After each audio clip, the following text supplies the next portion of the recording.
For anyone curious of that sound, that was Knob Creek Whiskey, 115 proof. And you're wondering I'm starting the Pittsburgh Steelers video like this? Well, the Steelers are my favorite team. And they have aggravated me to no ends this offseason. And hopefully, this whiskey keeps me from ranting too long. It also keeps me from my rage going out of control. So, I hope you all enjoy this.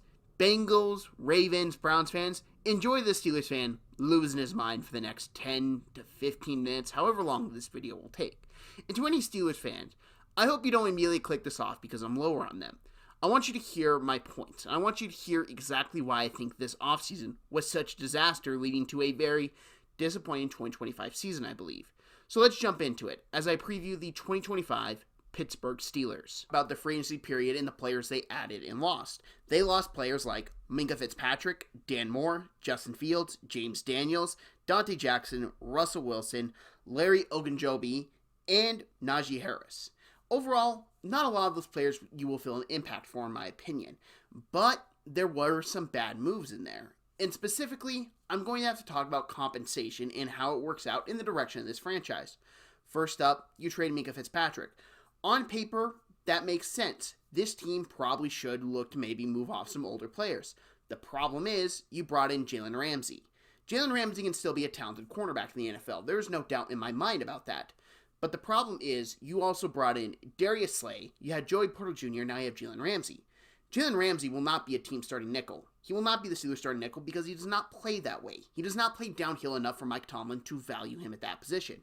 If you want to argue, hey, move him to safety, then why did you trade Minkah Fitzpatrick, one of the best safeties in the league, for a guy that has never played the position? Now, you can argue Minkah Fitzpatrick wasn't having the turnover production he once did. That is fair.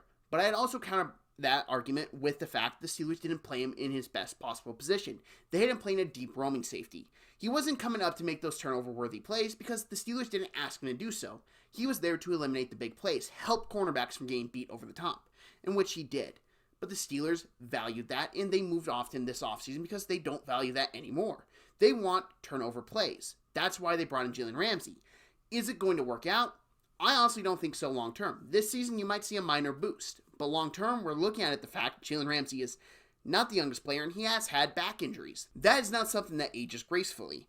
I overall think the trade on paper makes sense if you want to move Minkah Fitzpatrick. You do it for draft capital. You do it for younger talent. You don't bring in an aging player like Jalen Ramsey, who has had his injury issues, more injury issues than Minkah Fitzpatrick. Now, we look at the other player they brought in Jonnu Smith in that deal, and you just can't stop Arthur Smith, can ya? He's like a drug addict. He needs his guys, and the problem is, his guys don't work in the modern NFL. They're going to run a lot of tight end packages. They can run a lot of tight end packages. They don't work as much in the NFL as they used to because teams have evolved. Arthur Smith needs to go. And Jonnu Smith, bring him in, is a big reason as to why I think it's time to just fire him, lay him out. Matt Canada, bad OC. Bad. He at least didn't ask for these stupid roster constructions.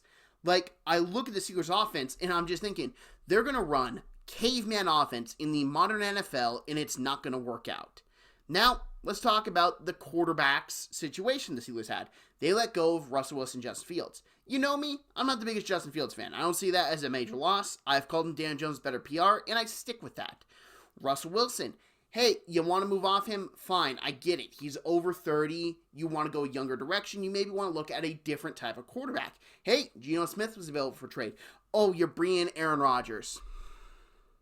The guy who hasn't looked the same since his second to last season in Green Bay, who has had an Achilles injury in that time span, and looked pretty dreadful on the Jets last year. Your argument can be, well, the Jets' offensive linemen were not good last year, and that's fair. They were not good. Do you think the Steelers' offensive line is good? I am not a Broderick Jones fan. I've made that very clear that he has been playing the wrong position his entire NFL career. He is not a tackle. He is a guard at the next level. Isaac Seumalo is not a guy you can rely on to be healthy the entire season. I cannot trust him to play every single game, and if you're doing so, it's a fool's errand. You're also looking at the fact Spencer Anderson's the backup, and we saw how dreadfully bad he was last year. Now let's look at the other offense line positions. Troy Fautanu, I really do like. I like him a bunch. I think he's going to be a very good tackle in the NFL. The problem is, he hasn't played a whole bunch. He is still a rookie pretty much at the end of the day with how little playing time he has. Mason McCormick played a lot last year. He struggled a good bit and has a lot of work to do. He is not going to be a complete player, nor is he going to be close to it this year. Year 3 is where I expect Mason McCormick to actually shine. We're not in year 3 yet. We're in year 2, and I expect him to get his butt kicked a lot in year 2.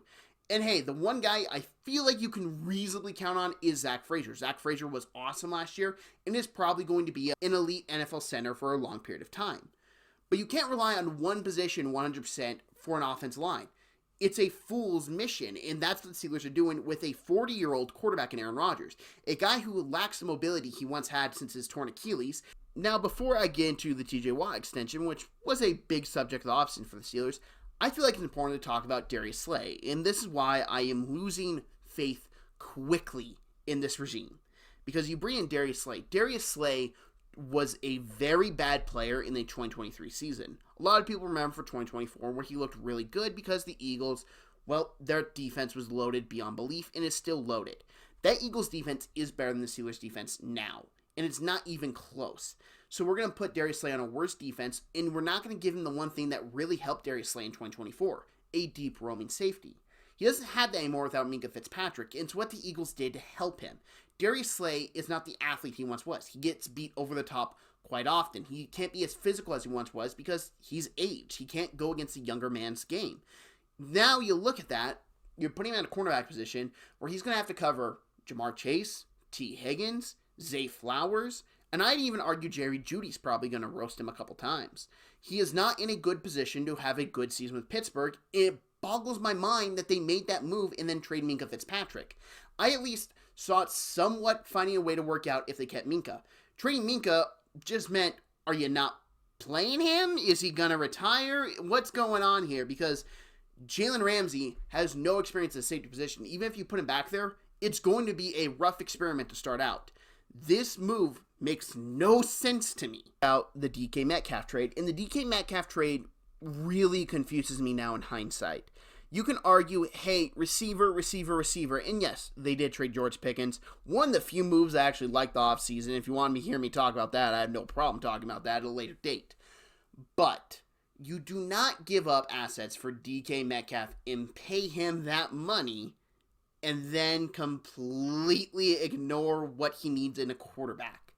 That's why I really do not like this Aaron Rodgers move, is because it doesn't fit DK Metcalf. It doesn't fit playstyle. It doesn't fit personality-wise. They can come out and say to the media whatever they want. I've watched Aaron Rodgers my whole lifetime. I've seen how he plays the game of football. He does not like wide receivers that are very inconsistent, that will have drop issues, that will have fumble issues. I'm sorry, everyone. DK Metcalf has those issues. He is a better version of George Pickens at the end of the day. He's a better player, but he still has those same issues that pop up every now and then. Now, he's a physical specimen, do not get me wrong. He will make plays that will make you go, wow. But my question is, when he makes that crucial drop, when he fumbles the ball, does Aaron go back to him? Because he has a history of not going back to those type of players after they do him wrong. TJ Watt discussion, and the TJ Watt discussion is very interesting, and it depends on how you view the franchise and where you fall on it. If you think this team can win in the next couple of seasons, you 100% want them to pay TJ Watt because he is still an elite edge rusher in the NFL. If you look at more of a future aspect of where's this team going to be 3 years from now, probably not in a contention spot, you should maybe look to trade him and just lock up more assets, lock up more draft picks, just continue to build that out to build out a better team. You want to move him. And it depends where you fall on that side of the tracks. I fall on, this team needs to look out for the future, so I would have moved him, yes. But I probably would have extended him first. And if you ask why, it's simple. His value was at the lowest it possibly could be on a one-year contract. Do I view this contract meaning TJ Watt's going to 100% retire a Steeler? Most likely, yes. Now, if I was general manager, I'd be thinking, we got him under contract. It's an easier asset to trade now and get more value from in the future. Now, the Steelers will not trade him after paying that money. It's just not the Steelers' way. He will be a Steeler for the rest of his career. He'll be a great player for probably 2 to 3 years of that contract, and then you start to worry. Because he is a speed rusher at the end of the day. Speed rushers do not age as good as power rushers do. That's just the case. Father Time comes for speed before it comes for power. Power players can keep on to longer. And you look at TJ, maybe you can say, hey, they'll move him inside. He's a big guy. He can still hold up inside. And that could very much be the case. He is still a very strong guy. But you do wonder how that contract ages with him. Now let's talk about their draft. And for anyone who wants me to go fully in depth in this class, that will happen on my podcast I do with my dad. The AFC North will be coming out eventually, and I'll be going more into depth about their draft. For this, there are two players I'm going to really cover in depth on here, and then I will be talking about 1/3 because it's really annoying me that he's playing out of position, and it's clear to a lot of people who watched him play college football. So let's talk about it. And first up, you just got to get the Band-Aid off. I'm not a fan of this draft class. To me, this is a draft class that I don't see a single player being re-signed after their rookie contracts are up. Derek Harmon, and this is why I want to jump straight to it, is a fine player. He's not a player I really think you invest a first-round draft pick into, or you invest future assets into as well. I've seen a lot of people compliment Stephon Tuitt. Stephon Tuitt was such a freak at Notre Dame, he stopped caring about college football. And that's where a lot of these Stephon Tuitt comps just get completely ruled out in my head, is because Stephon Tuitt didn't care to play football for Notre Dame at the end. He was more or less looking forward to the NFL. And you compare a guy to it, and you're like, oh, he reminds me a lot of Stephon Tuitt his final year. I'm like, that's not a good thing. And Derek Harmon, he does have his traits. I think he can be a very good pass rusher at the NFL level. That's not the type of guy I take with the first round pick, because I worry about him on first and second down. I know a lot of people point out, hey, he had good rushing grades. He had really good rushing grades. Watch the film. The film, he did not look great in the run game. Reminded me a lot of Javon Kinlaw. His film very much felt like, oh, he'd eat up on some of these run plays that go a little bit crazy. You got a pulling guard that doesn't get there fast enough, or you got a tight end that pulls and gets on him. He beats those guys because he is quick enough to beat them, and a tight end, he's just going to outmuscle.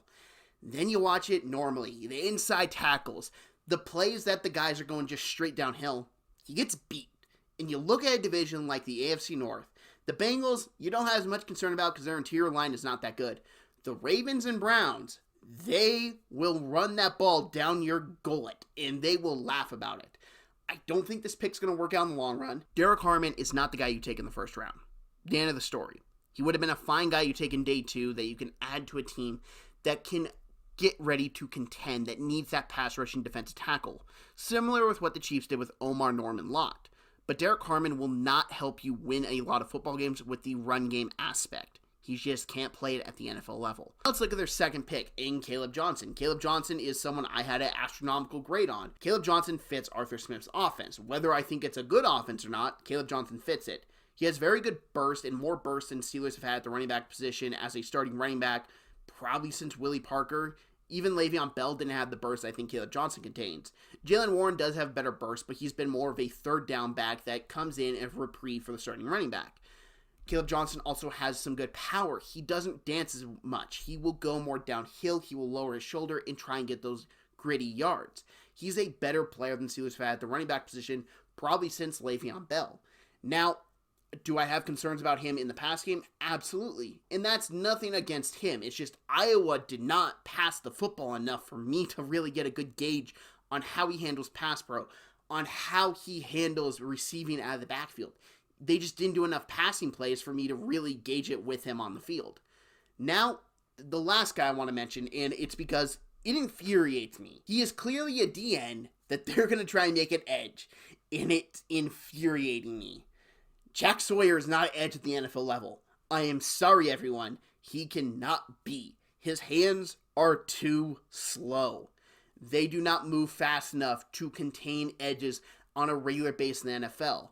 Yes, he's strong. Yes, he played the run very good at Ohio State. There's a problem. He was strong at Ohio State. He's now going against NFL guys. NFL guys are bigger, stronger, faster.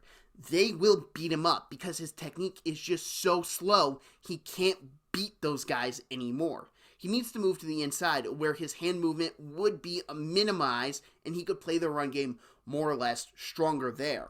I don't get playing him on the edge. I think it's a bad idea, and it's going to really bite them in the butts. Now to talk about strengths and weaknesses. Strengths for the Steelers, it's the edge room. TJ Watt, Nick Herbig, Alex Highsmith, and I guess Jack Sawyer, even though he's not an edge. Those would be the edges on the Steelers roster, and they're all very talented in their own right. Jack Sawyer I have questions about, but he can play the run game to a good bit. Nick Herbig, Alex Highsmith, and TJ Watt are your pass rushers. They will be the guys trying to get the quarterback. Nick Herbig, maybe is not the best run defender, but Highsmith and Watt mainly be on the field, minimizes the issues those other two guys will have. Now, weaknesses, I could go a lot of directions. I would say you could look at the depth behind DK Metcalf, wide receiver, although I do like Roman Wilson. I do like Calvin Austin. It's just you really lack a number 2 wide receiver. But I just got to go back to what I complained about earlier. It's offensive line, because this offensive line is not going to be good. And I know a lot of people are going to say, Pat Meyer. No, this has been bad construction for years upon years. The only thing I will really hammer Pat Meyer for is not moving Broderick Jones inside to guard. It has been a disaster at tackle, to say the very least, and he is a guard because it would help his strengths. It would really showcase how strong he is. If he gets his hands on you, you're not moving. The problem is, if he tries to get his hands on you on the outside, you can beat him. You have more room to beat him with technique. And then, if you just outspeed him, you get a good speed rush on him, he will grab you. He will hold you. That would be minimized at the guard position. And it boggles my mind they haven't moved him into guard yet. And you just look at everything else, like I said earlier, Mason McCormick is not there yet. Isaac Seumalo cannot be trusted to play every game of the season. Spencer Anderson is just bad. Troy Fautanu is a young guy who does not have playing experience. And Zach Frazier, he's solid. But you look at all that, and then you're relying on them to block for a 40-year-old quarterback who has had a long list of injuries. It just doesn't make sense long-term wise. You would not take more emphasis on building out this offensive line. You should look to draft more guards. You should look to help out your left tackle position. There were a lot of mistakes made in the offseason, and if you're going to roll with Aaron Rodgers at your quarterback, not addressing the offensive line more is a big one. Now, where do I see the Steelers finishing the division? I had them finishing 3rd place in the AFC North. I had them missing the playoffs. This is not a team I feel good enough to put in the playoffs. This is not a team I feel good enough to put in 2nd place of the division, and that's me looking at the Bengals, who have a lot of issues, but I like the Bengals' direction a bit more because they do have a franchise quarterback in Joe Burrow. Speaking of quarterbacks, I think it's important to address this now. I've discussed my issue with this team. I think it's important I discuss my issue with their plan. Their plan is to trade up for a quarterback, and I know the arguments are, well, teams did with Lamar Jackson, the Ravens trade up and got Lamar, hey, the Chiefs trade up and got Pat Mahomes. The NFL draft has evolved since then. Quarterbacks are way more high priced than they were. Let's say the Steelers are picking around pick 18 and they want to move up to 10 to get a quarterback. You're not going to have a draft pick in the 1st round till probably 2029. That's just how it goes now. You can hoard as many picks as you want. Be like, hey, we're getting ammo to trade up. This is going to be a trade up. This is going to be a trade up. A plan to trade up for a quarterback is not a plan. It's a prayer.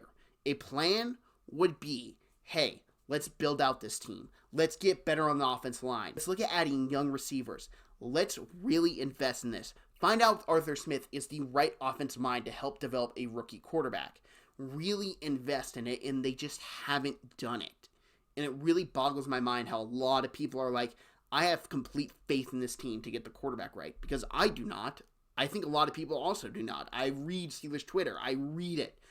A lot of people are very much pessimistic on this franchise long-term direction. And this is not me saying fire Tomlin or anything. I've loved Mike Tomlin my entire life. I have respect for him. He is who I look at with how you should coach a team because he is a great leader. You can argue a lot about, hey, the X's and O's aren't great, but I believe at the end of the day, you need to be a leader in the locker room, and that's what Tomlin is at the end of the day. Look at the Miami Dolphins, for example. They have really good X and O's coaches, but when it comes to leadership, they're very much lacking. I feel like you can easily supplement X and O's coaching, which is hiring better coordinators. I don't mind Terrell Austin, but I don't think he's the type of coach that should be with Mike Tomlin. I do mind Arthur Smith. I do not think he's a good offensive coordinator, nor do I think he should have a job in the NFL. So I don't think he works Mike Tomlin. I think something the Steelers should very much look into is reconstructing the coordinators under Tomlin. He's a great head coach because he's a great leader. But you need better X's and O's coach under him. Thank you very much for watching this video. If you like this video, hit that like button for the channel. Hit that subscribe button if you share this. I'd greatly appreciate it. I'm doing 32 in 32 days. I'm down the home stretch. The final week of uploading the 32 team previews has been a bunch of fun. I hope you all enjoyed it. And I know this is my longest video I've done on this series.